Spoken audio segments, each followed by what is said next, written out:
Hi, grüßt euch. Ja, wie ihr seht, sitze ich einmal mehr in meiner kleinen gemütlichen Hütte. Es ist schweinekalt noch. Ich habe schon mal die Heizung angeworfen. Mal schauen, wir machen jetzt auch gleich noch ein Lagerfeuer, dann wird es natürlich richtig warm. Wir hatten jetzt am 1. Dezember tatsächlich, pünktlich zum Winteranfang, das erste Mal Schnee. Es war auch gar nicht so wenig, es waren so 7, 8 Zentimeter, das war schon richtig cool. Und vor allen Dingen, er ist auch ein paar Tage liegen geblieben. Wir haben jetzt noch vereinzelt in den Höhen ein bisschen was liegen. Und der nächste ist anscheinend schon wieder unterwegs. Trotz allem bin ich euch diesmal ein schönes Winterspaziergangsvideo schuldig geblieben, obwohl ich das normalerweise immer mache. Aber die letzten Wochen waren für mich relativ stressig, denn Corona hat auch uns nicht verschont. Zwar uns persönlich als Familie schon, allerdings hatten wir auf der Arbeit einen ganz extremen, immensen Ausbruch. Wir hatten Dutzende von Infektionen. Meine Warn-App ist eigentlich gar nicht mehr aus dem roten Modus gekommen. Inzwischen hatte ich auch das zweifelhafte Vergnügen, bereits 4 PCR-Tests und 2 Antigen-Tests machen zu müssen. Ja, das sah dann wirklich so aus. Morgens hat der Chef angerufen, Benny, 9 Uhr, Test steht mal wieder an. Das hatten wir jetzt wirklich sehr oft, aber wir mussten das Ganze natürlich irgendwie unter Kontrolle bringen. Und ich muss sagen, toi toi toi, bis jetzt alles negativ gewesen. Wir hoffen natürlich, dass es so bleibt. Meine Frau ist ebenfalls mehrfach getestet worden, auch negativ. Und ja, für mich ein Zeichen, dass zumindest die richtig guten Masken, die FFP2-Masken, die wir auf der Arbeit auch benutzen müssen und auch gestellt bekommen, funktionieren. Das Ganze war natürlich auch mit ziemlich viel Stress verbunden. Jetzt nicht nur die Tests selber und der Stress auf der Arbeit. Man hat natürlich dann auch so innerlich zumindest das Bedürfnis zu sagen, okay, solange jetzt die Testergebnisse nicht da sind, gehe ich auch nicht raus, mache ich nichts. Natürlich bald oder so, es wäre unproblematisch gewesen, wir waren natürlich auch ein paar Mal spazieren, aber es hat allgemein schon die Stimmung etwas gedrückt. Ja, nun steht Weihnachten vor der Tür, ist nicht mehr lange, sind jetzt noch 2 Wochen bis zum Fest ungefähr und ja, wir werden das dieses Jahr ganz klein machen.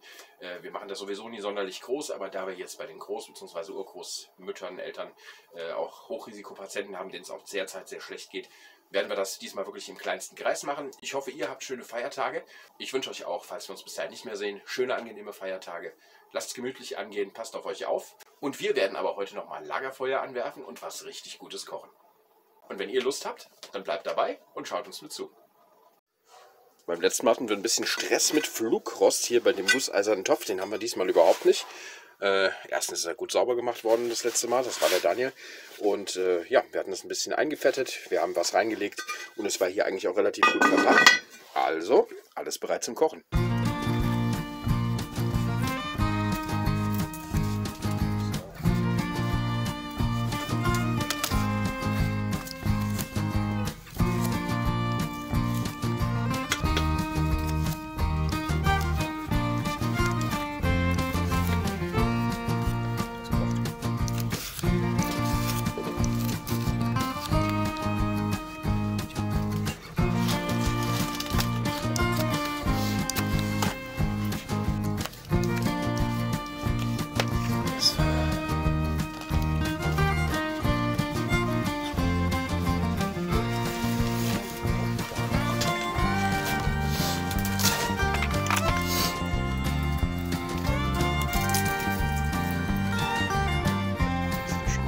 Aus. Schön Knoblauch. Da kann man sich auch schon fast denken, was das wird, oder? Lecker wird's.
Wie?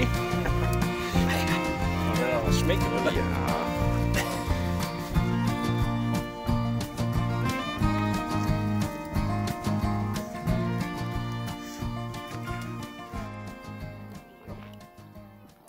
Sieht doch schon mal nicht schlecht aus, ne?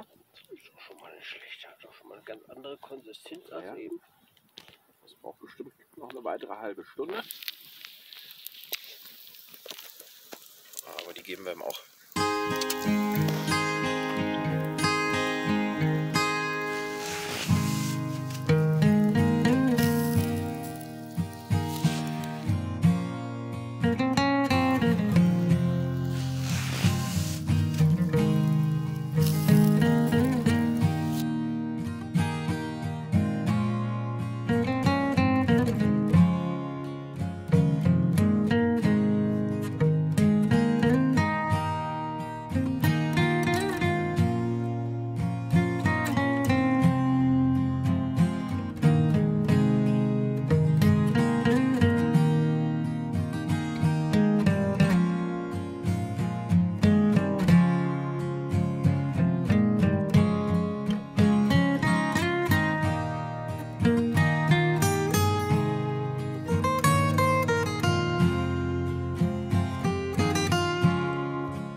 So, das dürfte einer der besten Gulaschsuppen sein, zumindest die wir hier jemals hatten.